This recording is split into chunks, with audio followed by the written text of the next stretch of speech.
To configure naman ang file server, ganito siya. Ngayon, di ba nakikita nyo, mayroon na nakalagay na file and storage server dito. Tapos, may server siya, may volume, disk, tapos storage, pools. Tapos, ang gagawin natin, pupunta tayo dito sa add rules and features. Kasi kulang pa yung nandoon. Tapos, next lang natin, next. Tapos dito sa file and SCSI services, i-click ko na yan. So, ang ma-add lang pag kinlik mo ay file server. Pero, pwede naman natin idagdag ito. I-add ko na siya para sa mga susunod na... Actually, kailangan lang naman natin file server lang. Pero, ang gagawin ko dito, pwede nyo naman gawin din to. Pwede nyo nang isama to.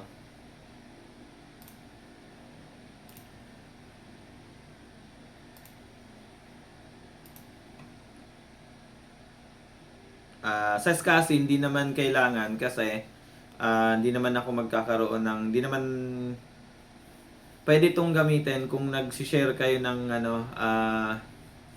parang replication.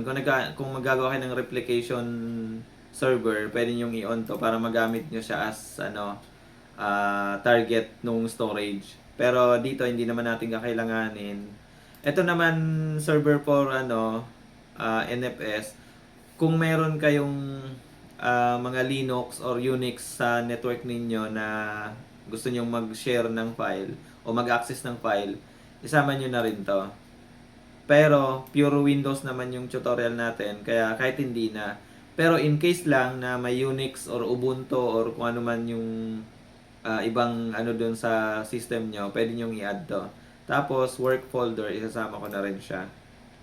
Tapos next lang. Next. Tapos yung restart wag niyo kakalimutan na wag niyo i-click 'yan. Tapos install. So ngayon naantayin lang natin siya na matapos. So dito i-fast forward ko na lang muna para hindi na kayo magantay ng matagal. Ayan mga ka-basic, so tapos na yung ating installation. Makikita nyo dito, installation succeeded. So i-close na natin siya.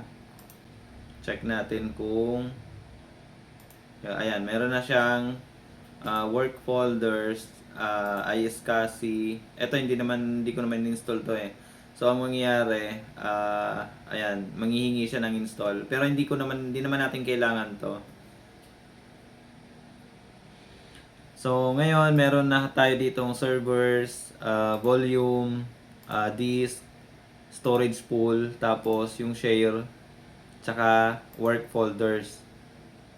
So, ang kailangan lang naman natin ay yung source. So, ngayon, babalik tayo dito sa ating pinaka-dashboard. Ang gagawin na natin ay mag-a-add tayo ng share folder sa ating server. So, mag-create na tayo ng folders na isi-share natin doon sa mga users. So, punta lang tayo dito sa file and storage service. Tapos sa share folders, share. Ngayon dito, tap to create file and share, start new share wizard. So dito, tapos tap lang natin to. Ayan. Ang unang makikita natin ay yung quick, advance. Taas ko lang. Tapos, application, NFS kasi ito yung kung may Unix kayo dito sa network. Pero hindi naman natin pa kailangan to. Sinama ko lang siya in case na mag-add ako ng Linux or dito sa aking environment. So ngayon dito lang tayo sa quick. Sa advanced pwede rin naman. Pag ni-next natin yan, almost same din naman ito. So ibabalik ko lang, tapos dito lang tayo sa quick. Tapos next. So ang storage natin ay 100 gig. Ito yung server name. Tapos next lang natin diyan. Ngayon dito yung share name. Tapos meron siyang sinasabi na ang limit lang daw ng character ay limit lang niya ay 15 character. So, kunyari, file to ng IT. So, o kaya sa sales. Kasi sa sales yung nilagin natin dito. Ayan. So, gawin na lang natin sa sales din. So, balik ako sa file server natin. Tapos, sales files.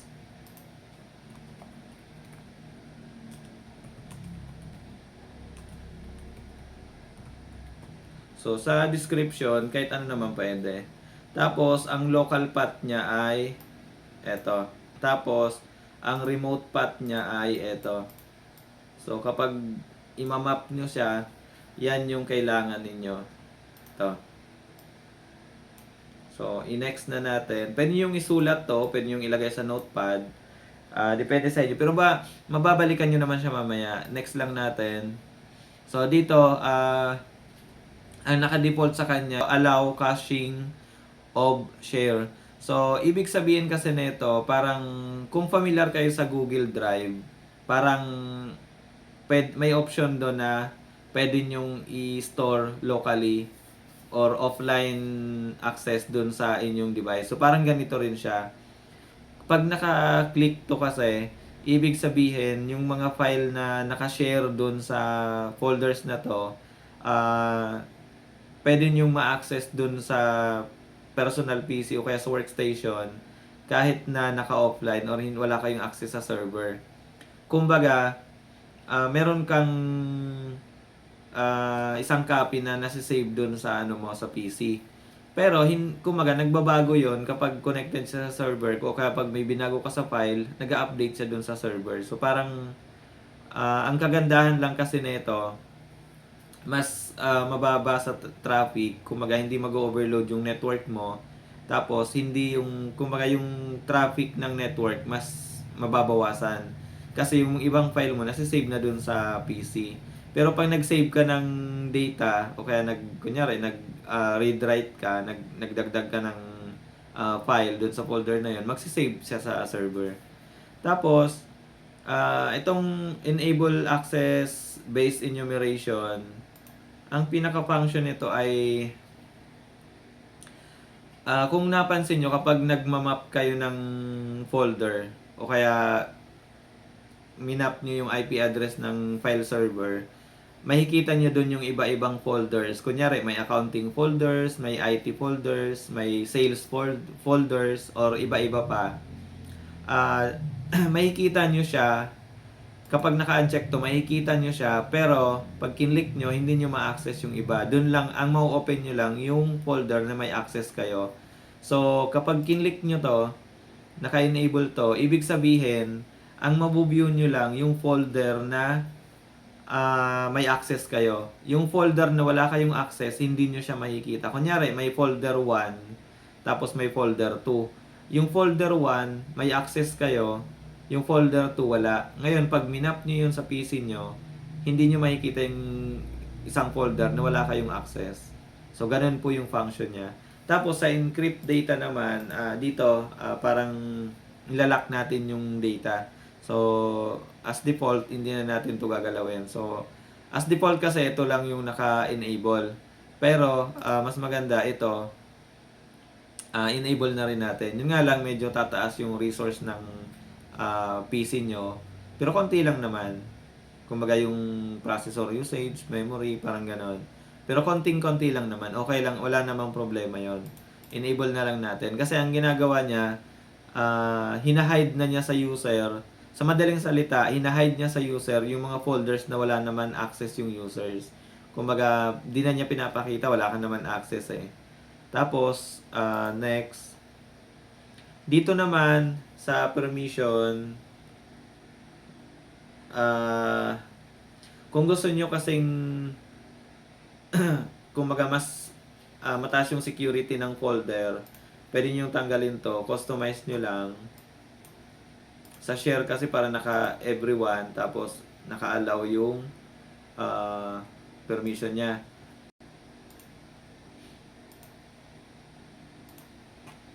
So, remove ko yung everyone.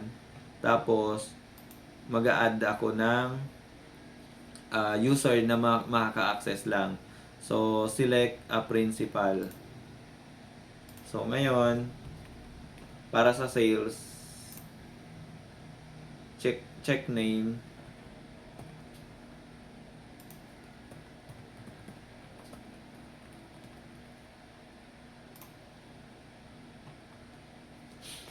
Tapos, bibigyan ko siya ng access dito sa Sales O1 saka Sales O2. Okay. Tapos, full control siya sa kanyang folder. And then, okay. Tapos, Sales O1, idadagdag ko yung Sales O2. Ayan. And then, full control. Okay. Tapos, apply. Okay. Tapos, dito, next lang natin. And then, create. Tapos, close. So, ngayon, meron na tayong isang nakashare na folder. So, pwede naman natin tong i-click yung kanyang properties. Right-click lang, properties. Makikita mo dito yung kanyang permission, kung gusto mong baguhin. Tapos, settings. And then, management. Ayan. So, nandito lahat ng kailangan mong kung gusto mong baguhin. So, since meron na tayong nakashare, ngayon, ang tanong nyo, saan nga ba nakasave yung file na to? Kung kunyari, may nasave ka na sa folder na yan, saan siya nakasave? So, nandito po siya. File Explorer. Tapos,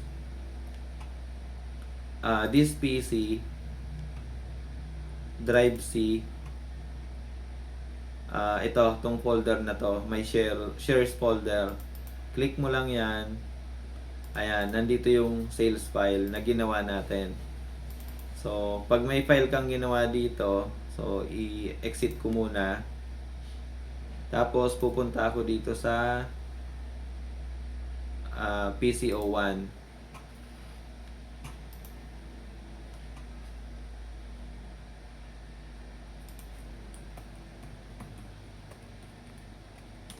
So, ang gagawin ko, i-manual map ko muna siya. Type natin yung run.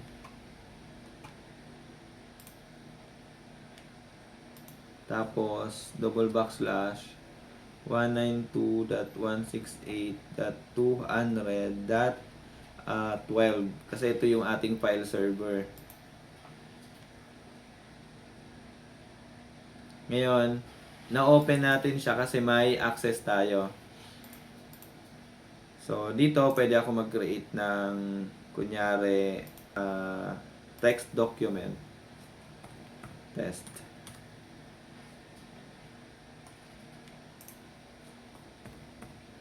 Oops. Test. Tapos, save natin. So, ngayon, babalik ako dun sa pinaka-file server. Ito. Tapos, babalikan ko yung folder. Ayan na. Pumasok na yung file na ginawa natin. So, lahat ng files na gagawin nyo, lahat ng data na ipapasok nyo ay makikita nyo dito sa folder na to. So, administrator lang yung may access dun sa folder kasi limited siya dun sa ibang users. So, dito, pag mag-share ng folder sa ating file server, pwede nang gamitin yung IT account lang. Kumbaga yung administrator. So, babalik ako dun sa PC. Ito, ayan. So, ngayon, lahat ng gagawin mo dito na file, kunyari, gagawa ako ng folder, test folder. Tapos, gagawa ulit ako ng file dito. Test notepad.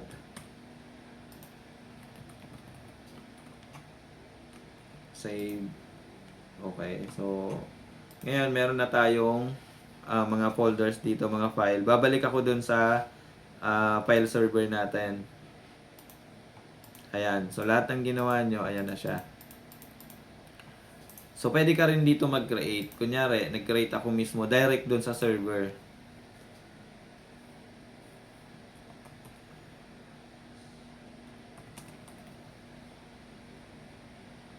Files of sales. Tapos, ayan. Save.